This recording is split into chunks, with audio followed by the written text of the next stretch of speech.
Get ready with me பார்த்துடலாமா? இந்த dress வந்துட்டு போன வருஷம் என்னோடய கல்யாண நாளுக்கு நான் வந்து போட்டுட்டு போனது.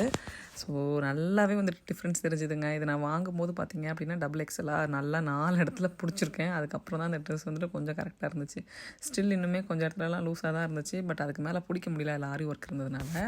ஸோ ஃபஸ்ட்டு வந்துட்டு நல்லா குளிச்சுட்டு மாய்ஸ்சரைசர் போட்டுட்டு அதுக்கப்புறமா என்னுடைய ஃபேவரெட் வந்துட்டு காம்பேக்ட் போட்டுக்கிட்டேன்.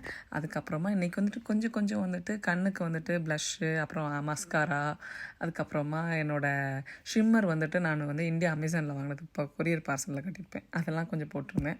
அப்புறம் என்னோடய ஃபேவரட் லிப்ஸ்டிக் எடுத்து போட்டுட்டு கிளம்பிட்டேன். என்னோடய சிம்பிள் மேக்கப் ரொட்டீன் தான். கொஞ்சம் இன்றைக்கி எக்ஸ்ட்ரா 2-3 ஆட் பண்ணதுனால தான் உங்கள் கூட அதை ஷேர் பண்ணிக்கணும்னு தோணுச்சு. அப்புறம் ஐஷேடோ பேலட்லாம் போட்டேன். அதெல்லாம் எனக்கு கொஞ்சம் டிஃப்ரெண்ட்டாக இருந்துச்சு. பட் எனக்கு எனிவே நைட் டைம் ஃபங்க்ஷன் அப்படின்றதுனால எனக்கு அதெல்லாம் தேவைப்பட்ட மாதிரி இருந்துச்சு. நல்லா ஜாலியாக கிளம்பிட்டு இந்த ட்ரெஸ்ஸை பிடிச்ச சந்தோஷத்துலேயே போயிட்டு சூப்பராக ரிட்டர்ன் வந்தாச்சு. அன்றைக்கி ஈவினிங் வந்து பார்த்திங்க அப்படின்னா சாய்பாபா பூஜை முடிச்சுட்டு தான் போனேன்.